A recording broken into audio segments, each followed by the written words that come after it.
Okay, yon. Hello, guys. Hello, guys. Welcome to GEEKYJUANS. We're a podcast about anime, comics, wrestling, video games, and anything else geeky under the sun. And for this episode, I'm Jude, and joining me is a guest. So, who has frequented this podcast quite Yeah. a few times? Uh, this is Dirv De Venecia of Wrestling After Work. Hi, guys. How are So, you? hello. So yeah, okay. Well, before we start the episode, so let's talk about what the topic is all about, and we are gonna be talking about esports. I Yes, can't sir. remember if we talked about esports before. Maybe very briefly in a few episodes back, but not in depth. Yes. So we're gonna talk about the esports tournament that happened during the past few weeks, which is the Animajor, the WePlay Esports Animajor, and the ALGS Championship. So both of them are, both of which are two very big tournaments that that happened like a few days ago, just uh, that have Yeah. ended like this past week, past 2 weeks. So it's really fun. And then that's it. But before we start our episode, let us talk about um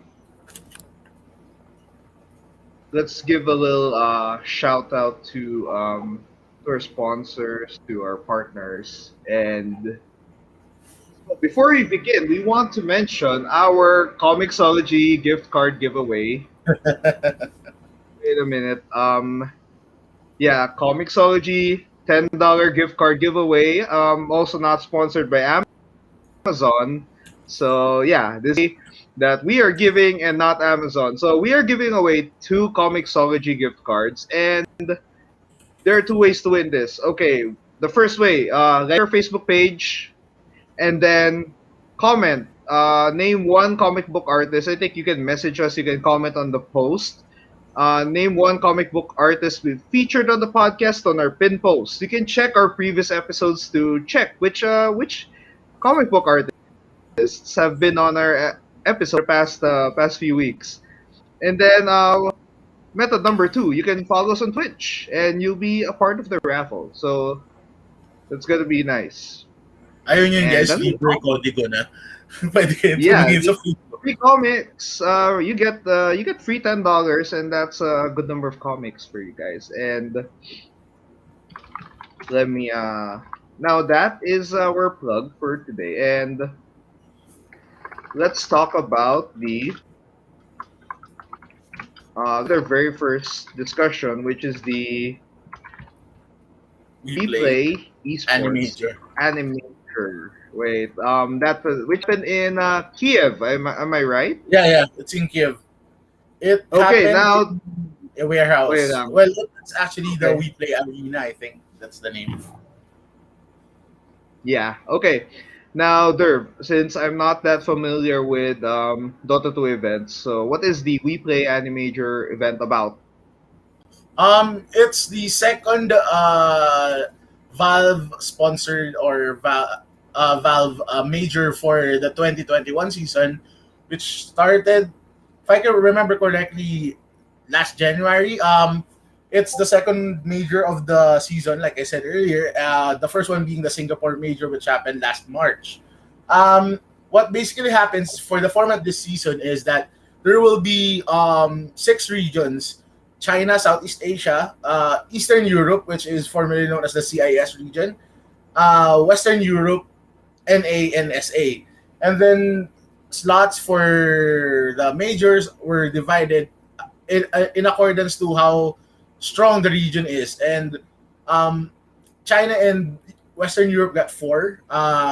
Eastern Europe and SEA got three each. And then NA and SA were given two slots. So the additional slots were given to like wildcard participants, which were basically the third and fourth or third of the four strongest regions. Okay, so next up, so now that we've got the little overview, um, let's talk about the teams and prize pool. So, Derv, how many teams were able to participate in the Animajor, and then what was the prize pool? Of course, esports are known for their huge prize pools, and Dota 2 is not Yeah. a stranger to that. So, Yes. First and foremost, aside from the prize pool, they were contesting for pro circuit points, which is, I think, back then, the magic number before the major was 1,100 for a sure TI-10 invite, which will happen this August. So the prize pool is at 500,000 USD, and the first place team won 200,000 USD and 500 DPC points. And the teams, I think there are 18. I think there are 18. There are six directly six wildcard teams, uh, six teams that have qualified directly to the group stage, and six also directed who are now waiting in the playoffs. actually, good. And Okay. yeah, so, So, yeah. Okay, well, next up is what's our next part?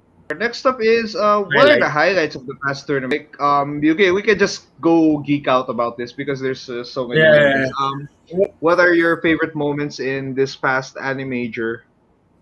Um, First of all, I want Jude to search this, and anyone listening, the WePlay Animajor set, because I think that is the highlight, the first big highlight of the event itself. Yeah. Um, I think I've shown this to uh, the guys at over at the Geeky Ones, Jude and Steven, that wow, the stage is like, if you can't find a picture of it, imagine a really anime setting with a remake of the, I forgot the exact name of that fountain where, or of that waterfall with uh Hashirama and Madara facing each other, and where Sasuke and Naruto had their final battle. That's one of the set pieces, and yeah, the highlights. I think aside from the production, there were some problems, but it's not perfect. We play is arguably the best one right now when it comes to events, and like the most innovative. Like I think like in the article I wrote, I told the readers that we play also before. Uh, if you want to know how imaginative they are, they hosted a Dota 2 minor in a ski resort. So Wait, imagine that. wait up. That's both parts weird, both parts amazing. So, uh, Yeah, what made them decide to do it on though? That's interesting. I forgot, but I think it's in a exclusive European Ukrainian resort. We play is based in Ukraine. Uh, but I think it's actually I remember it's at the peak time of winter. I think it happened January 2020. If I'm not sure Mm-hmm. if I can remember correctly. It happened during the winter, so it's perfect. Like it's snowing, and you want teams to like have fun because we play the events we play handle CS:GO and Dota 2. Most of their events are really innovative and really like out there compared to the norm. Okay. So yeah, let's go. But yeah, apart from the WePlay Animator, so we have the WePlay Animator highlights. We have those. The highlight being the set itself, which is I think I saw a picture of it and it was really really good. It's Yeah, so good. Yeah. Imagine Dota tournaments. Have had like a little bump in the road during the yeah, pandemic last year. So TI got canceled. So seeing tournaments like this come back, game definitely. per game, game by game, it's just amazing. So now we talk about the we play Animajor results. So yeah, what was the results of the tournament? Well, what the people who are getting into Dota or haven't watched the whole event, you just need six letters to define the whole tournament. PSG, LGD. Oh wow. Arguably the most dominant run in a major since time knows when, or since 2016 when major started. that was dominant. If EG, the beaten finalists and also the finalists from the last Singapore major could have won the first major, Singapore major, they could have had a same dominant perform. I mean, they can have a comparable dominant run, but the thing is, it's EG. They're my favorite team, but let's admit it, my favorite player is a cursed person named RTZ. He's the biggest Well, curse. And yeah, with PSG LGD, I love how people are saying that China is back because the China has been basically second or third best for 4 years now. Um, Depending on the major, because they've won majors as well, but they couldn't win TI for 4 or 5 years now. But it's good to see China back, and people are comparing PSG LDD to the last Chinese TI winners, Wings, which in fact is funny because there are two Wings gaming players in this PSG LGD lineup. So yeah, PSG just dominated everyone. It's just basically the finals was just the two most consistent teams in the whole of the DPC, but PSG outplayed, and I'm gonna put an emphasis on it, outdrafted EG in the finals. That's why 3-0, 3-0. yeah, it was. I saw the results, and there was no chance.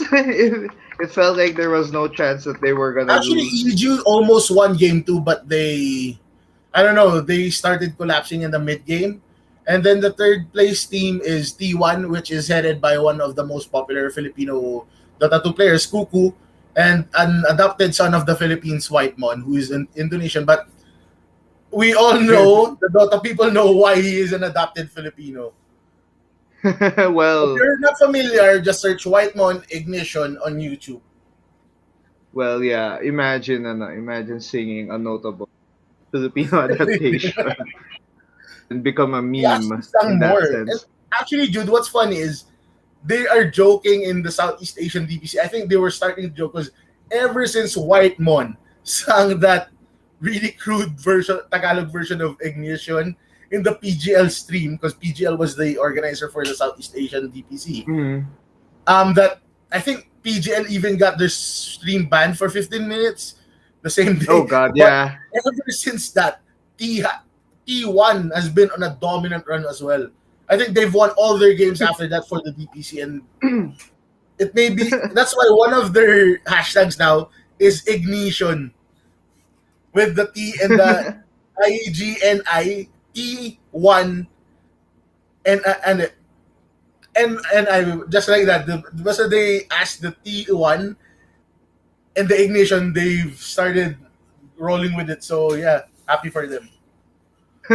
But yeah, like there's sometimes it's those little moments that just give a team some momentum. Weird enough, diba? Weird Yeah. enough. It just gives them momentum to go on a nice little run, and they had a great run. T1 rin was the third place team, Yeah. and then I and think it's hats the off best to result for a Southeast Asian team. I remember. I think they've yeah. performed the best during this DPC. And also, shout out, I forgot to say this as a highlight, for the Filipinos, the interaction between Gabi, the carry player of TNC, and Abed, And the star oh mid God, I laner saw for that. star mid laner for EG. That for me is a highlight itself because from what I know, those two guys are best friends. So Mhm. it's not you know how SEA players play Dota. We like the old chat. We like to trash talk, and it's just two best friends Well, doing stuff in the open. we have that level of gaming tilt that cannot be found in different regions, and that is very fun. Yeah, it was So that's lastly. It was interesting. really funny because they were trash talking. E, uh, I think the EG TNC match happened. TNC got eliminated or something close. Yeah. Eliminated by EG, and it was close to the Independence Day holiday that we had last week. That's why TNC, I mean Gabby's Dota account was like Happy Independence Day except sa isa dyan. because they were making fun of Oh Abed, but he's my. not Filipino anymore. Oh well, he's arguably the most he's the he's part of one of the most accomplished teams in Dota right now. So he's part of EG. So hats off to him being in the final as well. So Yeah, that's pretty but great. and arguably the best player in the world right now in any position. Well, Ah there are yeah. players who excel in their position, but I think I can say that Abed and PSG LGD's nothing to say are the top two players in the world right now, and both are mid And both laners. are from the C region, and that's really amazing. Yes, That's sir. how much that's how much we love MOBAs. Sige, that's one Yeah, indicator. Like, imagine, I think, yeah, we're Philippines is the best in Mobile Legends. Thank God, we play so much of Filipinos play so much of that. It's an injustice if we don't win, win the regional majors of that. But and it's also yeah, part of our hats subculture as well, of our popular culture as well. That's Yeah, why, it has transcended. I mean, for Dota as well. Dota has been part of our life since like the mid 2000s, and yeah, still going strong with Dota 2. So amazing, and the fact that Filipino players are part of the best competition. Like they're yeah, part of the world, the most expensive esport, the most valuable esport in the world is pretty big, diba? Imagine how yeah, imagine that growth from just out of our love for playing Dota from Dota 1 until Dota 2. So that's kind of amazing. That's the best part of this. And we play. Okay, no, we'll be talking about the post future of Dota 2 esports later, but now we yeah. move to the To your ALGS side of the woods. Championship. This is the one Yeah. that you're, because I tried playing Apex Legends, sucked at Apex Legends, so this is your specialty. This is the game. Although I still appreciate seeing highlights, especially of one Jude Thomas Cruz on Apex Oh my Legends. god. Every now and then I post some stuff that I enjoy, that little moments like those. But yeah, the ALGS Championship. Okay, it's let's just put this lightly. Let's go. For five major regions with a $2.5 billion prize pool. You know, it's the biggest Apex Legends tournament yet. It's a huge online tournament with five different champions, one from each region, and hundreds of teams compete for to be the best in the region. And this is a culmination of 16 months of Apex online tournaments that have happened since the pre-pandemic in January 2020.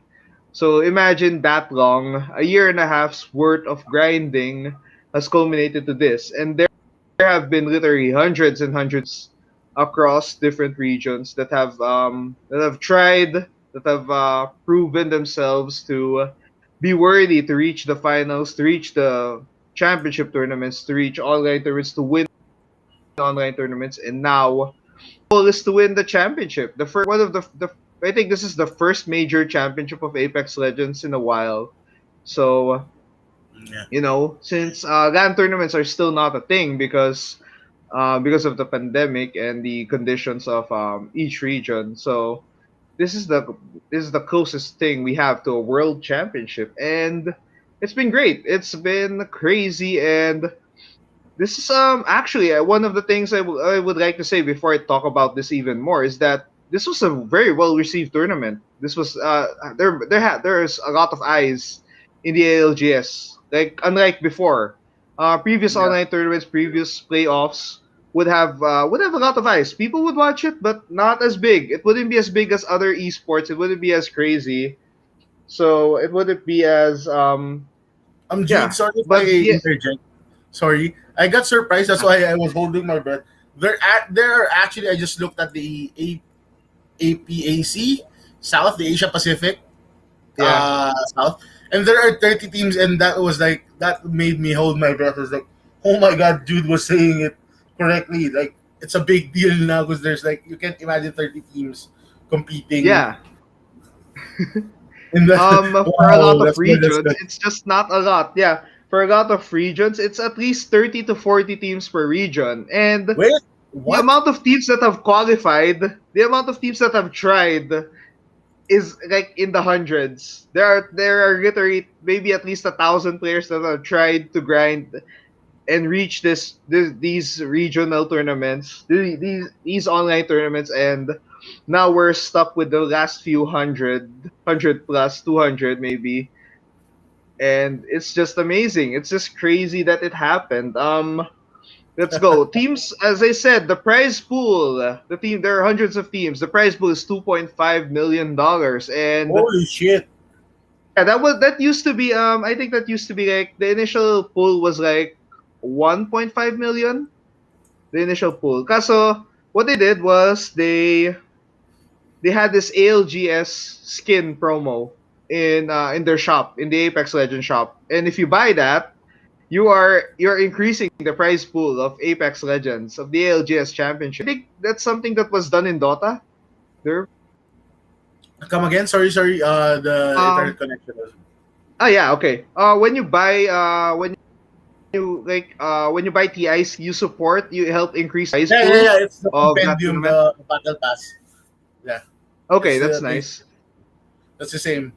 So in Apex Okay, so Legends, yeah, if I remember, heard it correctly, you get also the special perks, right? Just yeah. like in Dota. Okay. Mm. So yeah, for that case naman, they had like four different ALGS skins. They're kind of funky. They're kind of weird Apex Legends skins. Wait, Kaso let it me look at these. yeah, I hope you can find the ALGS Championship skins. There are like four skins. There's a Caustic, Octane, Pathfinder, and I think the other one was Wraith, if I recall correctly. But yeah, Is it a costume Pathfinder that's skin color was a orange? yeah, Caustic that's colored orange and feels like he's in some Star Wars Yeah, armor. yeah, yeah, yeah, yeah, yeah. Diba? Yes, I- Diba? He's like in I Star like Wars the Bounty Hunter Pathfinder. armor, and Pathfinder is the funkiest one. It's like you're on a trip when you play Apex. I call him Gecko Finder because of that skin. It's Yeah, just it really does look fun. like it. I like it. I was tempted to buy it. I think I just didn't reach the time frame to do so. So unfortunate, but it's fine. But yeah, the price pool was increased because of that, because of those skins. No matter how weird or funky they were, that helped them a Yeah. lot. Ang weird lang. Let's go to the highlights. ALGS Yes. Championship highlights. There are so many highlights. I think one of the things that made this tournament crazy, that made people watch this tournament, is it's because of the underdog story. There are so many Yeah. free agent teams that have or free agent teams before that got signed by major orgs before the ALGS Championship, and they outperformed the big names. They outperformed everyone else, and um, you love a good underdog story, and Apex Legends has so Yeah, many. Because definitely. there are people who just grind the game for hours and hours and stream. They're like small content creators. Some of them are just small content creators who just grind the game day in day out on rank, and now they're in the biggest tournament of Apex, and that's it. And then there was this one story where one player, if he didn't win ALGS or if he didn't succeed in ALGS, he would have lost his house, which is kind of crazy. We'll talk about that later for the on the results part. But yeah, this is teams are competing for the reputation. The big orgs are there. TSM, Cloud9, Yeah. So T1, Crazy Raccoon, Gambit, Alliance. holy They shit. are like those are big names in esports, and they are competing for their reputation and for the ultimate prize, because they're one of the best teams in the region, and they have to prove it. And Do they yeah, have the a venue? highlights. Yes. Before you continue, is there a venue already for the World Championship, the Global Not Series Championship? Not yet. not yet actually. This is all online, and I think if there's gonna the future tournaments might be that. I hope they are, because it's gonna be big. Because seeing Yeah. the best teams in the world compete on this is gonna be crazy. It's gonna be the nastiest Apex Legends tournament. It's gonna have a lot of drama, a lot of banter. It's gonna have a lot of salt and Twitter feuds. because that's what Apex is all about sometimes, and it's really it's both annoying and fascinating at the same time, which is crazy. But then highlights, dude, there's so many clutch moments, and the best part is in the finals when you reach match point, teams deliberately try to stop kill teams who are at match point just to keep the tournament going. Because the only way you can win an ALGS final, ALGS Championship final, is if you get 50 points at least and win the next game after that. Oh, okay. So if you reach the 50-point threshold, you're at match point. That's like it's match point range. So if you win whatever game that comes after ahead of the others, you can win the tournament. And when teams know that you're about to win, you're gonna get griefed. You're gonna get destroyed. You're gonna get focused on by every team on the map. And that was the crazy highlight. Teams preventing other teams to win win the championship. So it was just so crazy. It was just um and then imagine in between games, teams would tweet like, "I'm not gonna let this game end." He just stopped. No, he just stopped the team from winning, and it was just crazy. NA was one of those highlights, one of those highlight reel regions. They're always the noisiest. They're always the craziest. Well, there it's actually the same for every. I think in every game, they're one of the I think yeah, noisiest NA regions. is noisy, and the drama in NA is always there, always in any game, and it's crazy. Although worth noting that APAC North and South have their own share of crazy highlights because I think in terms of other regions, APAC regions, Asia Pacific, East Asia, Southeast Asia, and Oceania, they're kind of crazy aggressive compared to NA and Europe and EMEA, and that's kind of nasty. They have their own brand of legend meta Derv that's kind of full on aggressive compared to other regions, and I think whenever APAC and NA clash in an Apex tournament, Apex World Tournament, they're gonna hate each other so much because NA players are gonna hate how over aggressive Asian region Apex players are, and APAC regions are gonna hate how slow or how cheesy some NA teams play. So that's gonna be crazy. It's gonna be fun. But yeah, those are the highlights. Like mostly ALGS right now is the year of the underdog in some way. Like the less heralded teams just stepped up. Like the group stages were crazy. Um, Oh, one highlight worth noting is some of the bigger teams, some of the bigger, most popular teams, didn't make it. They didn't make it. Yeah, Remember, Derv, I wrote an article predicting yeah, 16 out yeah. of the 20 finalist teams. I only got 11. I only got 11 out of Wow. 16, and it's kind of sad because one of my favorite teams didn't make it. Let's go with NA. Those who didn't make it in NA are kind of sad. Complexity Gaming. Complexity Gaming is an Apex Legends playoff champion and have won like at least two online tournaments. They didn't make it. They were 22nd place. They Yeah, didn't yeah. have the points to make it, and it was so disappointing for me because they're the ones who introduced the Bloodhound meta to Apex. They're the ones who introduced Gibraltar, Bloodhound, and Wraith in Pro Apex, and that became Yeah. the meta. That became the meta for a while, and the fact that they didn't make it, the one of the best 3v3 teams, they have one of the best 1v3 players in the world. Their in-game leader Monsoon, who can actually 1v3 a squad when needed in a Wow. pro tournament, which is super hard. They didn't make it. Also worth noting is Ranked is Harder. There's a team called Ranked is Harder, and they consist of some of the best ranked players in Apex in the world, and they didn't make it. They were so close. They had the number one Apex ranked Predator right now on the team, so that was kind of sad. Wait, And what's her name? Rank is harder. yeah, Ranked is Harder Ah, because R there I most of A. them are streamers who play. Most of them are streamers who play ranked Apex regularly and are the highest ranked players in the world. They're one of the top 750. They're top 10 of that. They're part of the top percentile. Wow. Yeah, and worth noting naman on the EMEA region, one team that didn't make it was Team 789.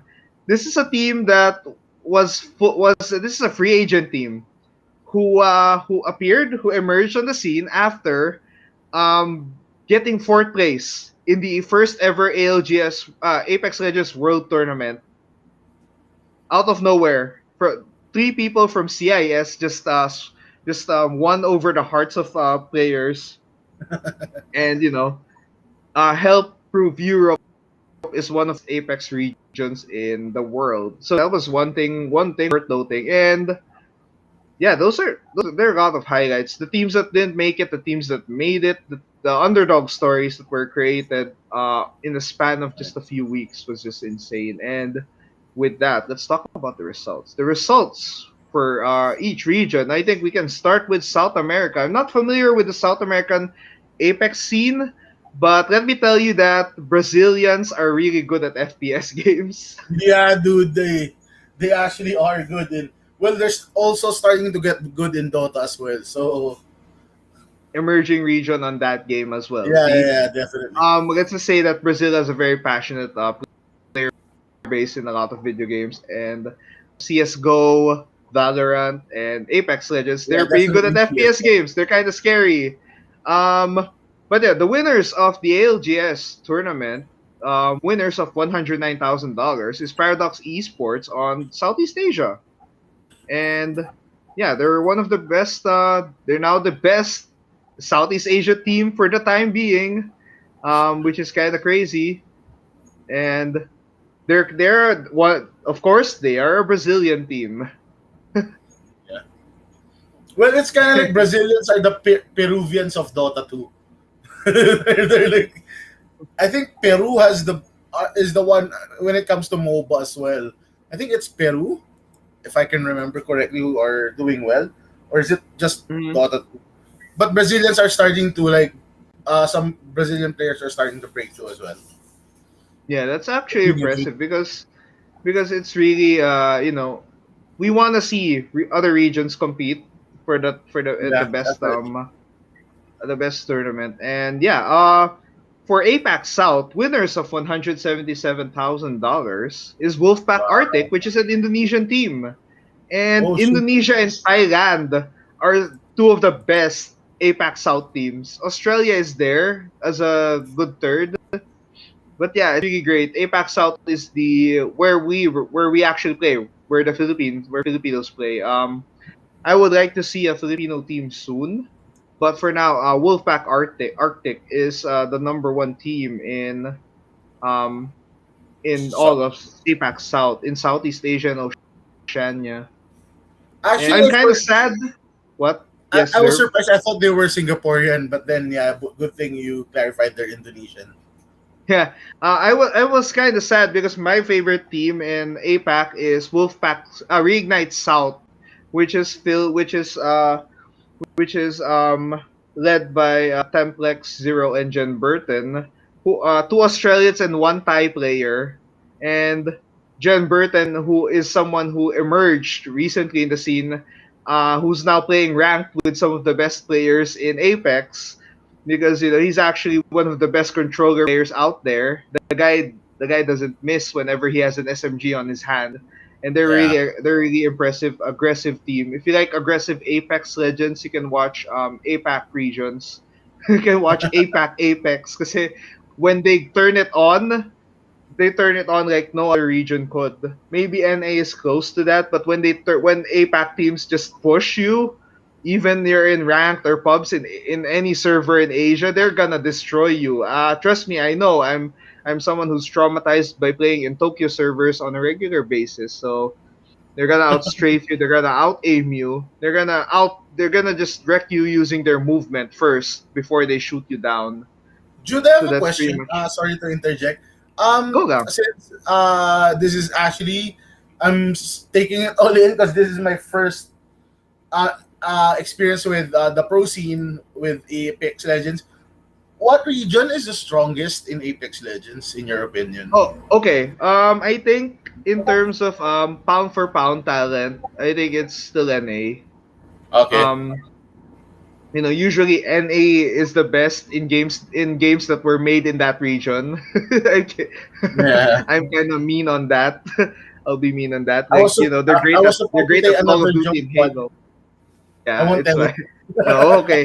They're great in I joke around that they're good in Halo and Call of Duty because they're the ones who made it. They're the region. That's where it came from.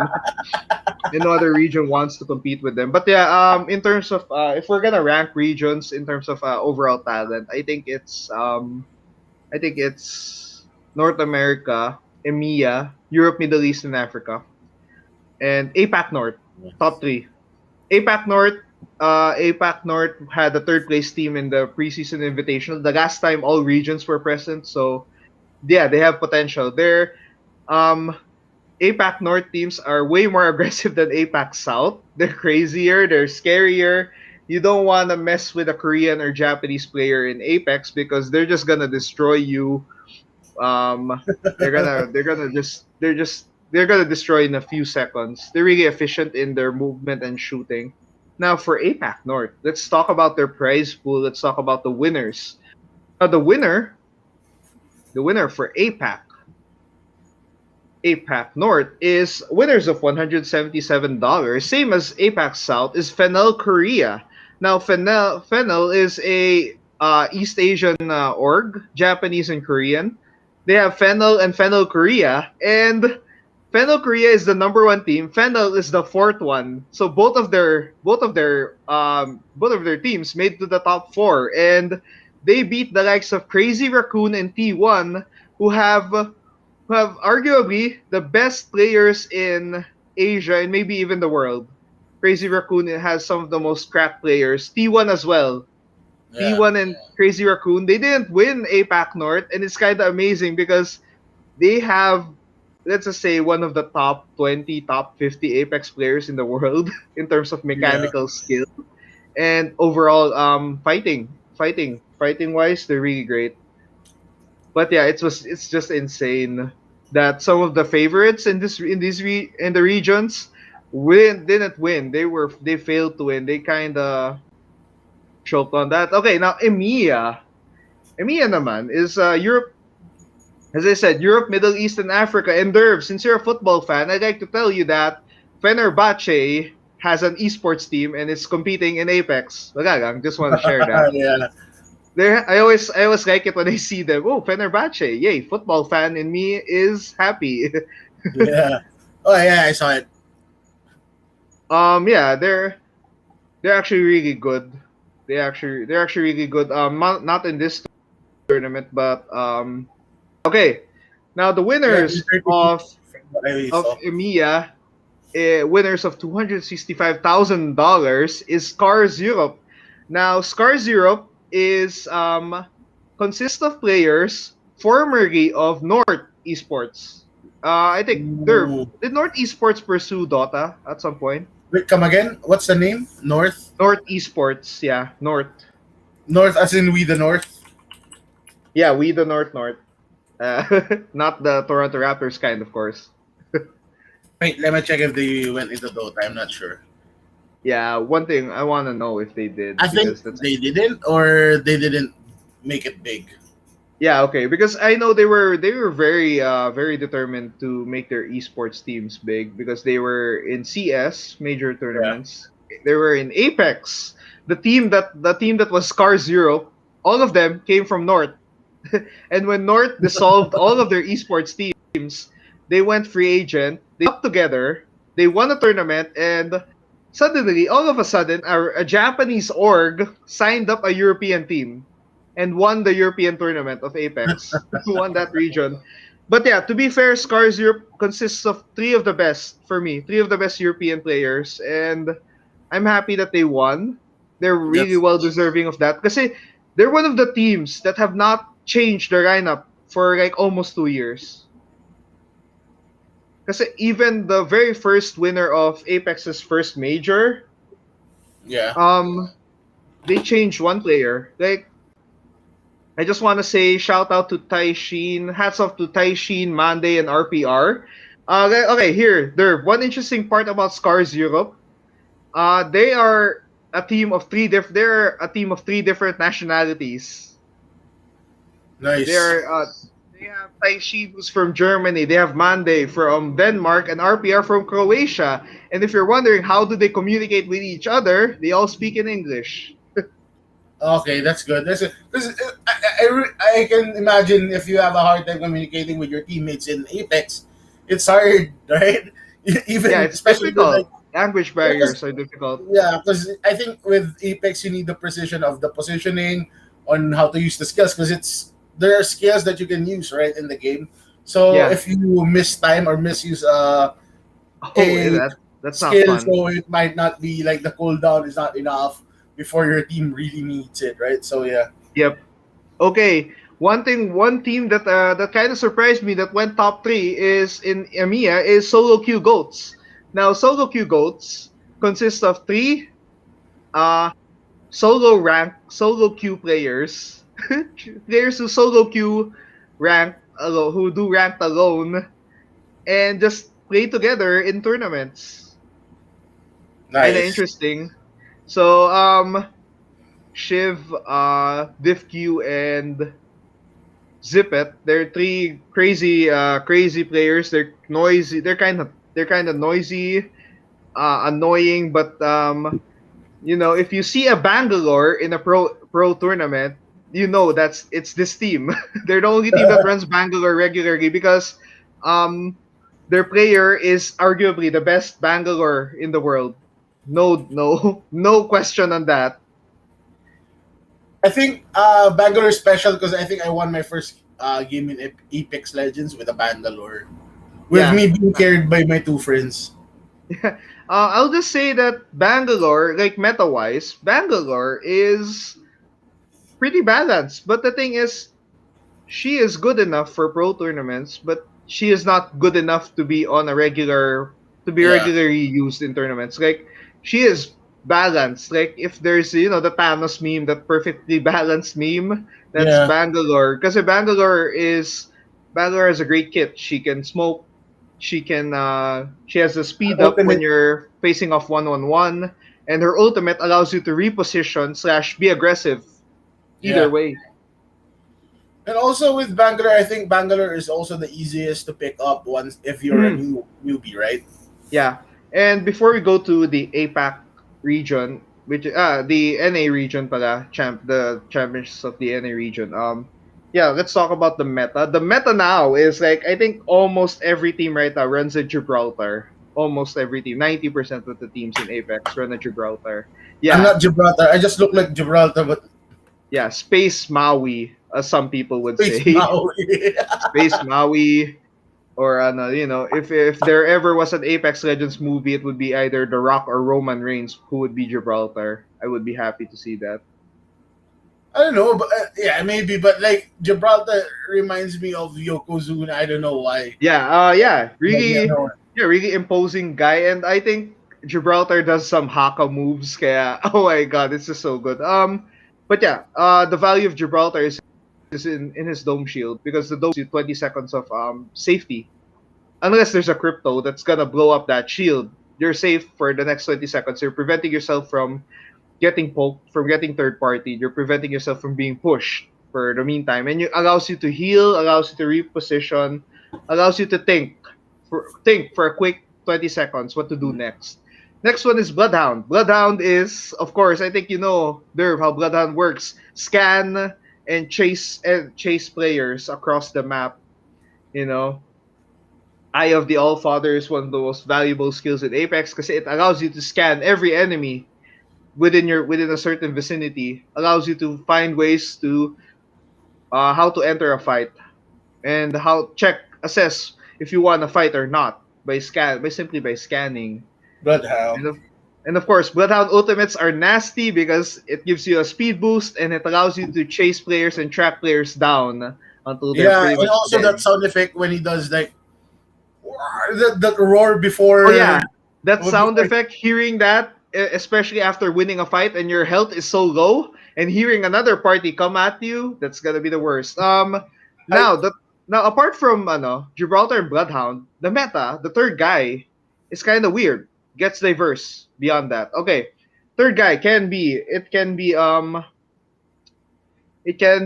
Octane. Octane went from C tier Derv. Octane went from C tier, never being used in any tournament, to being a tournament regular because they buffed his jump pad.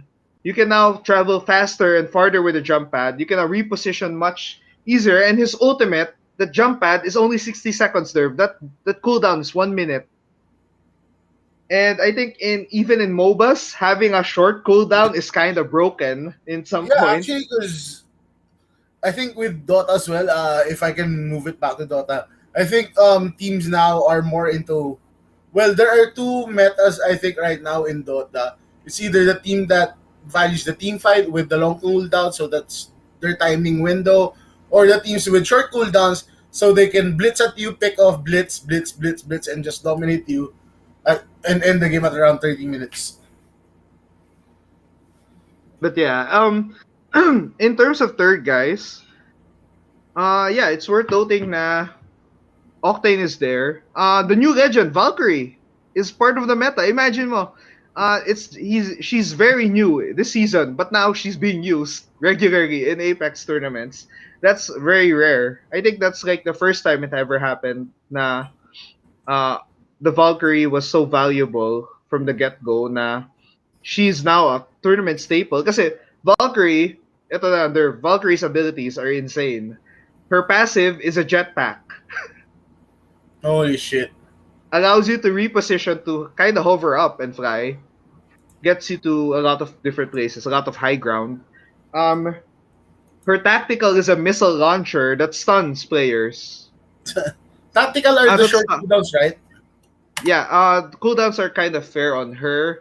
Her ultimate, okay, her ultimate allows you to, the jump tower. Have you tried using a jump tower in Apex Nerve? Not yet, because I think the The last game balloon? I had from Octane. No, the huge balloon in Apex. Diba when you Oh zip yeah, line, yeah, you yeah, can fly? yeah, the Yeah. jump power. Valkyrie's ultimate is basically that portable version. Ooh. And So you okay, basically ito. have quick escape, right? Like Yeah, people. eto. You can escape, you can reposition, you can find high ground so quickly. And when she flies, when you're in flying state, you can scan enemies on the ground. You know where to drop. You know where to drop, where to not drop, where to push and when to not push. And it's So kind that of works. If you think about it, now that I get it, sorry to interject, but you go. can scan the people below, right? So it works with you control Gibraltar's ultimate and then activate Bloodhound's ultimate, so you can look at the players that you can hunt or Yeah, pick you can off, right? essentially escape, or you can do a crazy push just with Valkyrie. Although Valkyrie is still kind of a legend that still needs a bit more experience from the players because people can counter Valkyrie immediately naman. So that's a fair part of that. It's a balanced part. Now since now we're done with meta. Let's just go to the North America winners. Winners of North America. This is the most unexpected one for me. And it's the winner of North America is Kungarna NA. No, they were known as Bottom 20 there. The name of their team was Bottom 20. And now they're number 1 in NA. And here they're winners of $265,000. And you know what? One of the stories of Kungarna is one of their players. If he didn't if he didn't succeed in Apex and especially in this championship, he would have lost his house. That Oh, was the so he went all in. yeah. If he and after winning this, that house is still his. He's able to pay off, and Who's the player? crazy. Vayne, Onmu, or Scoury? I think it was Vayne. I think it was Vayne. But yeah, he was about to give up. He was about to give up competitive Apex altogether. But eventually, he found a way. He found a way to succeed, and it was crazy. It was so good. Wait, I'm looking at the logos and there's a team sponsored by Pop Tarts. That's ESA. I actually don't know what ESA is. There's a team they have a team that was sponsored by Pop Tarts, Cheez It, Intel, and I forgot the for ESA Green. So it's weird. I'm not sure. If I think it's just a general sponsorship thing for that team. Yeah. Because They're free right? agent teams who had basically branded sponsors for that matter. Okay. Okay, now second place in that one is C9. Oh C9 yeah. is worth noting because that consists of two players who are on controller and a mouse and keyboard player. So they're also three of the best ranked players in the world.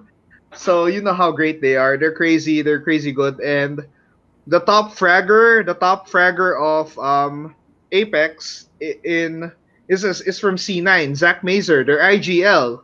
Their IGL, he said that he almost lost confidence within himself when during his down low points in competitive Apex. Like he doubted his talent, he doubted his skill. Like, is he good enough to reach Apex? Is he good enough to win an Apex tournament?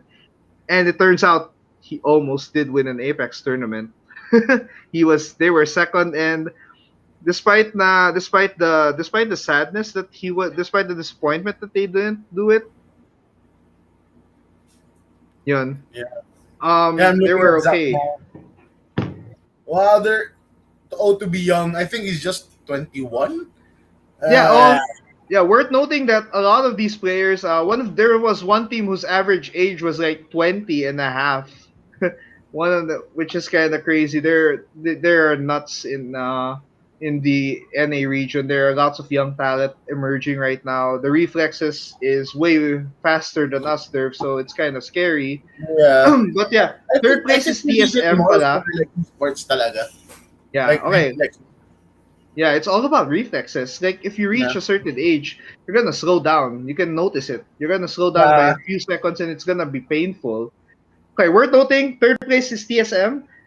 TSM is the first Apex Legends tournament champion ever, like the major tournament. They So won no X Games. They won the preseason world tournament, and they've won five straight tournaments at one point. yeah. And they're third place. And I was kind of sad to not see them win because they are my favorite Apex team. Oh. They're my favorite Apex team. And although one thing worth noting, Sentinels sixth place. Sentinels is a team that usually disappoints in the finals. They're kind of good here. They're great here. Oh, that's They exceeded expectations. They're always in the finals because they deserve, but they don't do anything about it. They rarely do well in finals. They make it to the finals, but kind of disappoint on the stage itself. NRG, one of the most popular Apex teams before because of Dizzy and ACU, they're 10th. They're kind of sad because they were 10th place, but they were the number one seed entering the final. They had wow. they had a 40-point difference in the group stages next to TSM. No one can catch up to them on group stages. They were wrecking Yeah, I've seen the every energy. team. Yeah, energy was good. What another team worth noting that was Holy the kind of shit! disappointed Yeah, me. dude. Yeah, 262 points, and the next one was 197. Holy shit! diba? It And was they got too the win. far. They were too good on that. Next one Sorry for is cussing, guys. next team that's worth noting is another favorite G2. They're a team that was all controller players. They all came Wow. from PS4 and they went to PC. Their controllers, and they're one of the most aggressive 3v3 teams, fighting teams in the game. And kind of disappointing lang they went 11th place. Bad positioning lang. It was really bad luck for them. Kind of sad, but yeah, I think Apex. Can I ask you if Apex? Because I felt like Apex is one of the more controller friendly first person shooters, right? yeah, in a way, it is in that sense. Yeah, since pros are using instead of the traditional keyboard, they're electing to use whatever the controller that they're used to, which means I think it's one of the more well. It's also based on my observation that it's really one of the most friendly first person shooters on a controller or a Yeah, player who prefers a controller. but yeah, I like the fact that mouse and keyboard players and controller players have like a certain balance in fighting. Yeah. Like, there's no disadvantage. There's the only disadvantage of controller players is that you can't move while looting a box. Oh. So if you get focused on by someone, good luck on that. That's gonna be the saddest thing in Apex. But in general, yeah, those are the results of the ALGS Championship. And I guess before we go to our next part, let's talk about another of our partners, Shopee. Now, Shopee's 7/7 sale is happening in just a few weeks, 2 weeks, I think, 2.5 weeks. You can get discount vouchers, cashback, and more when you check out our affiliate link. And I'll be posting it in a few. Wait, let me check our Shopee link for a bit. The Shopee 7/7 sale. Just go to tinyurl.com/ShopeeTGJ, and you can help support our podcast. You can help keep the lights on, so to speak. Keep us rolling out awesome content week in week out. So yeah, that's gonna be good. Now I think our Salamat next topic. Shopee. Yes, salamat Shopee. Literally on that. Let's go to something. The Let's future. talk about the future. Let's talk about the future of both games. Future of Dota 2 and Apex Legends. Now, um, So Dota 2. yeah. I think Dirv, you can start with Dota 2. Yeah, Uh, well, it's confirmed. The elephant in the room has been confirmed. The biggest 2 weeks in esports is coming back this year. The international has been confirmed, and it's gonna happen um at the Avicii Arena, at least the main event, which is the playoffs. I think the group stages will still be done in a hotel. But yeah, it's gonna happen in Sweden, EI10. But it's a weird. There's a weird, let's say, uh, I forgot the term, but there's a weird pattern in Dota that has been broken, but still isn't completely broken. Because well, it was I broken. don't One think pattern it was is broken. yet, Dirv, if you're talking about the certain finals routine that Dota has had in their past TI tournaments. Yeah. Well, it has been broken since from what I remember, there's no since TI9 happened 2 years ago. Before we go to that, the future of Dota, the quickest way, what's in the horizon, nearly on the horizon. Right now, we have an ESL 1 tournament, an online tournament. And Hmm. if you want something fun tonight, OG, the defending TI8 and TI9 champions, are facing off with against Quincy Crew. And we all know who are the carriers for both teams, Sumail and Yawar, who are brothers in real life. So if you want to watch Dota later, I think it's gonna happen later. But the more important events before the TI, and is I think the qualifiers will happen at the end of the month. Um, in 6 regions, there will only be one winner that will go to TI. So we might not see Enigma, we might not see OG, or we might not see the new Liquid team go to TI, as well as TNC. We Filipinos, we might not see them. Hopefully they do. But Fnatic also has a chance, and the upstart SMG. So we still don't know what happens. But what I'm sure of is China will have the most teams out of every regions, and it should be that way because China has been the best region this year after relinquishing the crown to Europe for like 4 years. But going back to the pattern, Jude, it's weird. It's weird because TI8. Remember TI8 when PSG LGD was supposed to win TI because it's a China year. What is a China year? It happens on an even TI, even number TI, on an even number year. So I think it's 2018, right? And 2008. Because the TI2, TI4, TI6 were all won by Chinese teams. And And all the other then numbers were won by Western teams, like the ones from Europe and one from NA, which was TI5, EG. But then TI8 happened and LGD for I don't know why. Um, or is it just like with OG playing well in in those last 2 games and making the $1 million plays that they did, led to OG finally breaking the pattern of the alternating between China and the West. And then TI9 happened, And it also broke another pattern, which is there's a Chinese team since TI3 or after TI3, starting TI4, there's always a Chinese team in the finals. So Yeah, now, that's a nice little pattern there. yeah, so now what's weird is we're having another even TI. And right now, the best team in the world is PSG LED. But remember, we are in an odd year.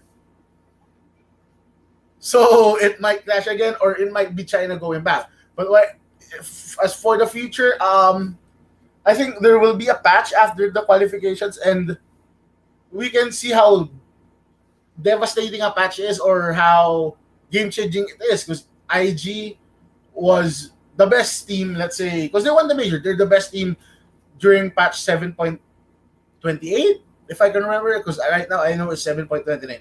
7.29, the best team was PSG LGD. Noted that PSG LGD didn't win the regional DPCs, but they were consistent because they won the third place in the Singapore Major and the first place at the WePlay Major. Well, actually, they didn't win it. They ransacked everyone. They dominated the major. But there's a curse, or it might be finally time to break a curse for a certain NA team and a certain NA superstar Oh my to god. finally break his curse on TI. But I don't know. I'll be happy. I'll be really happy because I support. He's my favorite player, RTZ. I doubt he wins, but if he does, it actually might happen on at TI because I think with EG becoming DPC champions, just because they won the region, went second the next season, and placed second on the two TIs at two majors, they're definitely I think the best Western team going into Mhm. TI, but depending on the patch. Because from what I can say is PSG LGD from the last major um, broke the meta because they introduced this unstoppable carry axe and the shard that comes with it. But EG has been the one that's consistent with they dominate the laning stage and then they destroy you in 30 seconds. If they can't destroy you, usually it's a long game, they lose. But Mhm. they're showing now that they can win games, but they also got dominated fast. It's still not clear who I think will win, but if I can I want EG to win, but if PSG LGD somehow wins TI, I'm gonna be happy with it because remember, their carry player Ame received a lot of abuse from the Chinese fans, and it's gonna be and he basically he got kicked off LGD, and then the star players FY and maybe FY and Somnus maybe went to form their own teams. So I think if Ame can lead LGD to a championship, that's a big win, and I'm happy. I won't be mad with a Chinese team winning TI again because it's LGD and Ame deserves it after everything he experienced. So yeah, I can see LGD if they continue to be part this meta defining team that is being compared to Wings Gaming, the last Chinese TI champions, and EG being still consistent. There I think they can be the top two favorite teams without a doubt. And Secret, because Secret just went Bugoy mode. That's my term, where they were just like, okay, let's play the major, but it's fine, whatever happens. Mhm. So that's that's it. But yeah, that is the future of Dota 2 esports right now. And now we go to Apex. Now, ALGS tournaments will not be happening until September. They're gonna be on a long season break, and even the game itself will not experience a new event until the end of June. So that's gonna be Oh, worth noting. So yeah, they're gonna have a lot of changes. They're gonna have a lot of disputes. Consider for the past few ALGS cycles, they've yeah. introduced shields that are competitive only, and one of those is their knockdown gold knockdown shields. The revive shields are removed. They're no longer in. They've been out of the Apex competitive loop for the longest time, and now people are trying to argue that the Kraber. Have you tried the Kraber Derv in Apex? Yep. It's the sniper rifle, right? Yep. Okay, Yep. they're trying to say that the Kraber should not be in competitive because everyone is too good for it. Yeah. It's basically a Because one shot, right? If it yeah, hits it's you, basically a one-shot headshot if you hit it, and it's pretty much 70% of your health if you get shot body. So yeah, they're trying to think of removing that. People have been complaining, and some people are arguing about the match point format there. Yung win 50 points the next game and get 50 points and win the next game, you're the champion. Kasi it sometimes promotes like griefing. Kasi yeah, people who are in match point, they know you're in match point and you see them on the kill feed, so that means you're gonna push them, diba? yeah, definitely. There's also the dispute of I think removing the kill feed entirely, removing the feed entirely, or just making it streamer mode. Like you only know the legend but not the name of the player or the team. So that's gonna be interesting. It's Yeah, gonna I be think that's interesting better competitive because changes. you don't have a choice of like picking players who to kill. But Yeah, you just kill whoever's in front of you, right? That's like the yeah, best thing in yeah, but Apex. but with the match point, I think my view from your explanation is that it also adds excitement because they're competitors. They don't want the leading team to win, and they want to Hmm. win it themselves, right? So they target them. Yeah, Which that's actually the best argument to that. Because imagine usually an Apex Legends tournament is 6 games, but if yeah, in match point format it turns into 8 or 9. And then there was a time the ALGS preseason it went 11 games. It went wild. 11 games with no winner. Everyone just stopped. Everyone tried to stop each other until TSM won it. Till TSM won that very first tournament, and that was a really great time.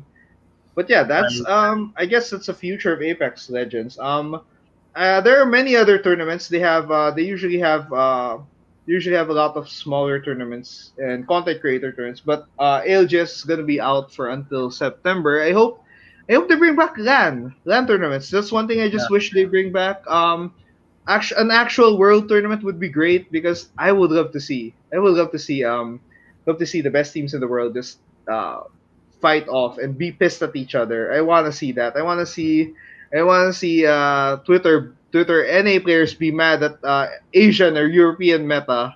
Like, why are you playing like this? And you yeah. shouldn't play like this. But hey, you're the one on the losing end on that. But yeah, okay. Before we end the episode, I'm gonna put a little, put a little, another one last little shout out to a partner, Podmetrics. So, Podmetrics is podcast statistics aggregating site. They check your stats, how many listeners you have, and Podmetrics aggregates data from Anchor, Spotify, Chartable, Facebook Live, and YouTube in order to show you the real picture of how your show is doing, and the best part, it's absolutely free. You know, it allows you to check your listener stats, how well you're doing in the past few episodes. And yeah, it's free. Now all you have to do is sign up now and at podmetrics.co. And don't forget to use a referral code, the GEEKYJUANS, GEEKYJUANS, all caps. And you help support the podcast in that way. And that's Podmetrics, the only analytics you'll ever need for your podcast. And that is Amen the to that. episode. And that is our outro episode. And Derv, I think where can we find you or your little podcast? You And can I'll be find looking our for. podcast, Wrestling After Work, at on Spotify, and you can follow us on Facebook at Wrestling After Work. You can also visit my little toy shop in Green Hills. It's Choopsville. It's inside the Hype Base store. Um, you can visit us at around I think 10:30 to 7 in the evening every day, or 11 to 7. I'm not sure, but it's in Shopsville Plus, level 1 in the Shopsville Plus. It's inside the Hype Base store, and we offer action figures. And yeah, you can follow me on Instagram, Albert Easy. As you can see, the RTZ influence, and, on Twitter, you can follow me at Douche Spaghetti.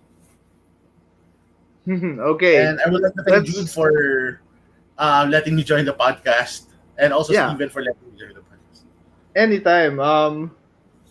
Anytime, especially on esports. I think having I think we could talking about Dota 2 in the future is gonna be fun, interesting Yeah, because because it's gonna be fun in August, man. It's gonna yeah, be TI is gonna be crazy. TI is gonna be the biggest thing 40 in million esports. prize pool. $40 million, Yeah, craziest prize pool in all of esports. There's a reason why they're the richest esports athletes in the world because like imagine our Filipino players are pretty much our best Filipino players are now living the life, so to speak, because of their earnings in each tournament, and that's really good. I'm happy for them. Happy to see Philippine esports grow, and especially in Dota. Like yeah, Dota is like one of our national video games at some point, so it's just fun to see that it's going strong, and we have yeah, definitely. pros who are really great. You can go for the geeky ones. You can go to thegeekyones.com. We post various articles. I think Dirv posted this WePlay Animajor overview, and I posted my ALGS Championship overview there. And we have a Tres Tagalog the review, Yeah, with that coming out the past week. I think you worth reading that after watching the show. And you can also follow us at the Geeky Ones on Facebook, Twitter, Instagram, Twitch, and YouTube. So you can sure. follow us on social. Facebook is where we do our live. Twitch is where we also do our live. YouTube as well.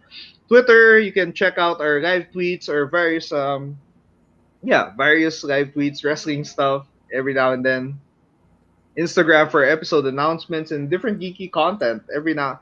Yeah, and for our podcast. We are available on Anchor, Spotify, Apple Podcasts, Google Podcasts, and other platforms. All of these are mostly free. You can just listen to us, search the Geeky Ones on Google, and you can find us there. You can find our podcast. You can find our website. You can enjoy different articles. Yeah, and I guess that's it for us. And once again, thank you, Derv, for joining us Thank you. No, nice little esports episode. And I'm Jude of the Geeky Ones, and thank you, and we'll see you on the next episode. So bye, guys.